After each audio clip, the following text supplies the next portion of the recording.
Le dernier quart d'heure de Smart Bourse chaque soir, c'est le quart d'heure thématique. Le thème ce soir, c'est celui du stock picking avec un sélectionneur de valeurs boursières.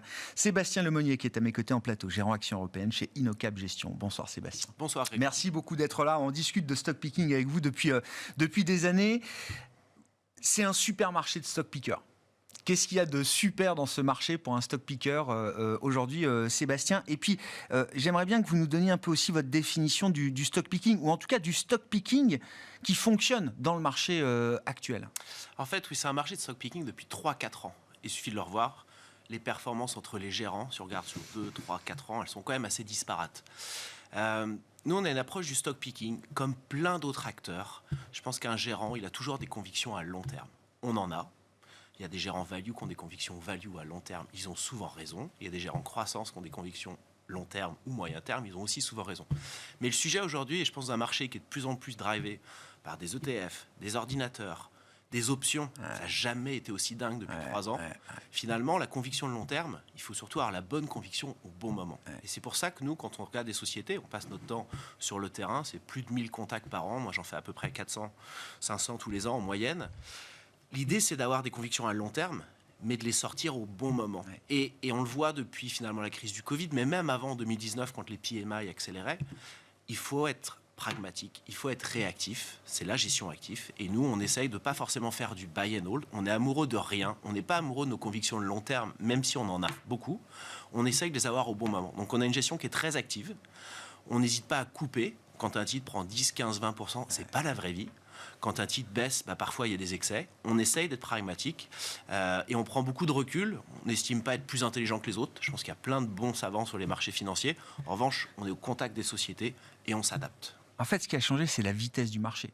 Certains disent que le marché est encore plus efficient avec cette vitesse. On ne va pas ouvrir ce débat. Mais c'est vrai qu'une conviction, finalement, elle peut mettre quelques jours, quelques heures ou quelques semaines à prendre réalité, prendre corps dans le marché.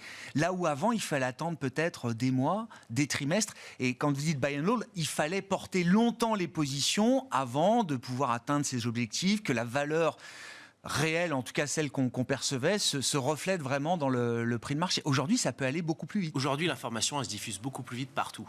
Et elle se diffuse avec aussi beaucoup plus d'excès, à la hausse comme à la baisse. Il suffit de voir les positionnements aujourd'hui.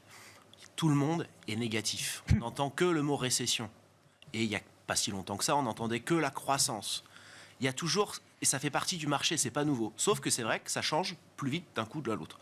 Et c'est pour ça que nous, on pense, ce qui est clé, c'est les positionnements des sociétés, les convictions de long terme, ce que j'ai dit, l'information du terrain, parce que l'inflexion, elle vient pas des banques centrales, elle vient du terrain. Nous, on avait par exemple l'année dernière assez identifié par des retours de sociétés que l'inflation, elle n'était pas temporaire, elle était sans doute plus structurelle. Et aujourd'hui, on a la conviction que c'est pas que à cause des prix d'énergie. Il y a quand même des facteurs de pénurie, d'employés, etc., qui sont à droite à gauche. Mais ça, c'est des informations du terrain. Ça, il fallait c'est ce qui est la le plus micro précieux. pour Et comprendre après, ça. Ça suffit pas. Il y a la valorisation. Il faut être discipliné, surtout dans un monde où l'argent n'est plus gratuit. Et puis le dernier élément, c'est bien d'être contrariant. Moi, je peux l'être, mais il faut aussi s'adapter au marché. Et le marché, il a toujours raison. Et c'est là où il faut être amoureux de rien. Il faut être cynique, mais convaincu. Il y a deux grands axes stratégiques là, qui guident la gestion de votre fonds chez Innocap, Sébastien. Donc l'idée de la souveraineté, c'est quelque chose d'assez puissant, effectivement. Et puis la qualité, qu'est-ce que vous pouvez nous dire, effectivement, de ces deux caractéristiques, de ces deux axes stratégiques qui guident vos investissements? En fait, on essaie toujours de prendre du recul sur les informations. Donc, après le début de la guerre, on a essayé de réfléchir, on a refait une grosse partie du portefeuille. On avait un positionnement à l'époque qui était plus cyclique, qui était sur l'inflation en quelque sorte, mais qui était contrôlé. Et puis on a beaucoup réfléchi, assez rapidement, on a revu le portefeuille, on est amoureux de rien, comme je disais, et on s'est dit, tiens, les investisseurs aiment la visibilité, aiment la croissance. Où ? Peut-être la souveraineté européenne, ça fait du sens parce qu'il y a des sous-investissements depuis 10-20 ans, il va falloir investir, donc c'est peut-être là qu'il faut aller. Après, il faut chercher la bonne valorisation. Donc on a des participations, je pense que quand on parle souveraineté européenne, on pense tout de suite à la défense. Donc oui, on a du Hensoldt par exemple en Allemagne ou du Rheinmetall, mais on a été plus loin parce qu'on voulait que ce soit vraiment quelque chose d'important dans le fond.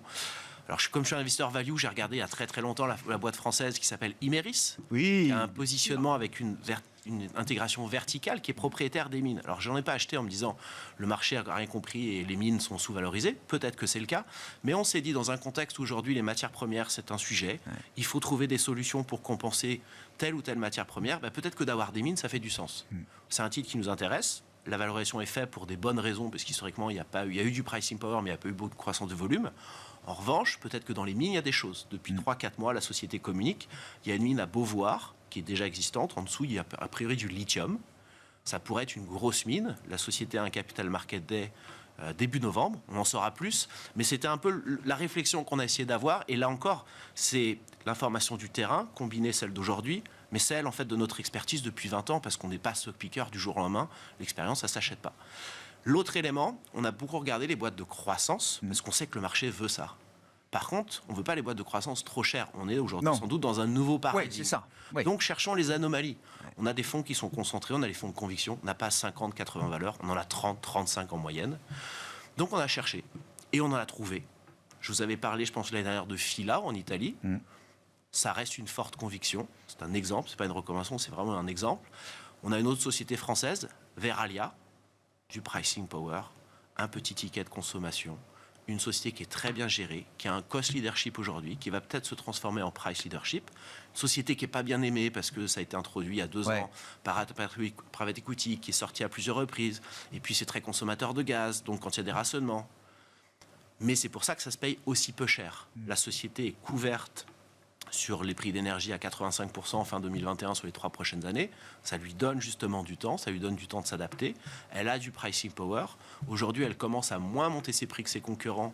Donc ça veut dire que potentiellement, elle gagne des parts de marché. Volume, On a un bilan qui est solide. Pour nous, c'est toujours quelque chose d'important. Et c'est un free cash flow yield qui est supérieur à 10%. C'est sans doute une anomalie. Donc on essaye d'en profiter.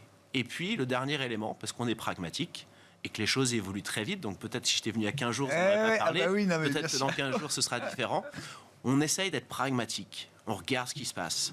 Aujourd'hui, on a ce que j'appelle un peu la poche. Au-delà de ses convictions, on a aussi une poche qui est assez pragmatique. Quand on voit des choses qui baissent beaucoup, on se pose des questions, on fait des worst case scénarios en quelque sorte. Donc on a commencé ces dernières semaines à renforcer des sociétés cycliques, mais peut-être moins cycliques que perçues par le marché. C'est toujours assez intéressant, des sociétés de consommation discrétionnaire, mais qui peuvent peut-être mieux résister. Alors, par exemple, consommation discrétionnaire, je pense que Puma, qui a énormément baissé, notamment suite à la publication de Nike, je pense que ça reste un petit ticket de consommation que les gens vont continuer à consommer. Ça fait longtemps. Et quand on regarde la valorisation, aujourd'hui, on est à 10 fois à peu près l'EBIT. Alors, je ne sais pas quel est le vrai EBIT, mais si je regarde avec un petit peu d'horizon, je pense que de mettre un premier pied, ça fait du sens. On a fait la même chose sur Virbac, qui a beaucoup baissé. J'aime beaucoup les valeurs que tout le monde a adorées et qu'à un moment donné, on doit délaisser parce qu'il y a aussi des rachats dans des fonds. Et donc, on essaie d'en profiter. Quand vous dites on ne tombe pas amoureux de nos valeurs, concrètement, ça veut dire à quelle vitesse tourne le portefeuille ? Est-ce qu'on est proche quand même du trading à un moment ou est-ce que non, ça reste de l'investissement stock picking ? C'est de la vraie conviction à long terme en s'adaptant. Il n'y a pas de réponse parce que je n'ai pas un objectif. Ça ne dépend pas de moi, ça dépend des ordinateurs et du marché en quelque sorte. En revanche, un titre qui prend 20% assez rapidement, peut-être que je vais couper en fait. Il faut être raisonnable. On a ces vraies convictions d'investissement. Je pense que je peux vous parler des sociétés, donc je pense depuis 3-4 ans, de Barco, de Veralia, c'est pas nouveau, de Fila, mais il faut les avoir au bon moment. Et il faut s'adapter au marché. C'est des positions qui sont gérées très activement. C'est très actif.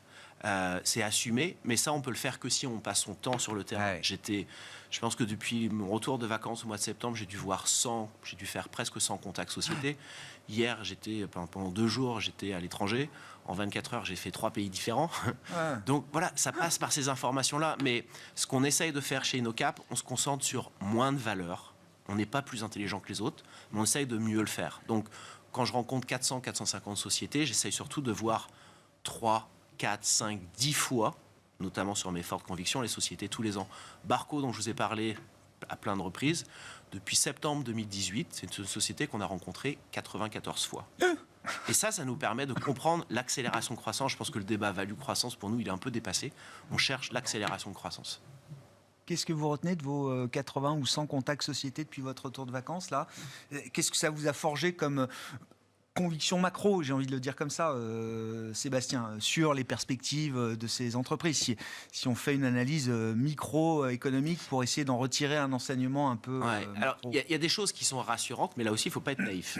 L'expérience, ça ne s'achète pas. Je me rappelle de 2007. Le discours est plutôt que ça pourrait être moins pire que ce qu'on craint. Notamment, si je prends l'exemple du gaz en Allemagne, a priori, on va passer l'hiver sans problème cette année. Peut-être quid de l'année prochaine, mais on n'en est pas là. Après, je ne suis pas non plus naïf. En 2007, je me rappelle que tout allait bien, que les carnets de commandes étaient forts. Donc là aussi, c'est un travail, et c'est super, comme depuis 3 ans pour du stock picking, c'est de chercher le carnet de commandes qui est solide parce qu'il y a des avances clients, à contrario d'un qui peut finalement disparaître du jour au lendemain. Donc, on est plutôt à l'aise. Je ne pense pas que j'aurai 60-80 convictions aujourd'hui. En revanche, sur un portefeuille de 30-35, on identifie des sociétés qui, demain, non pas risquent un warning, mais on a identifié des valeurs qui, potentiellement, peuvent monter leur guidance d'ici la fin d'année. Et c'est ça ce qu'on cherche. On est les chercheurs de mine d'or. Nous, on cherche la belle pépite small et mid. Merci beaucoup Sébastien. Merci d'être venu nous parler de votre métier. Alors on parlait de votre fonds effectivement et de vos convictions, mais c'est toujours intéressant de savoir comment un gérant travaille. Sébastien Lemonnier était avec nous pour en parler. Gérant action européenne chez Innocap Gestion, invité du quart d'heure thématique de Smart Bourse ce soir.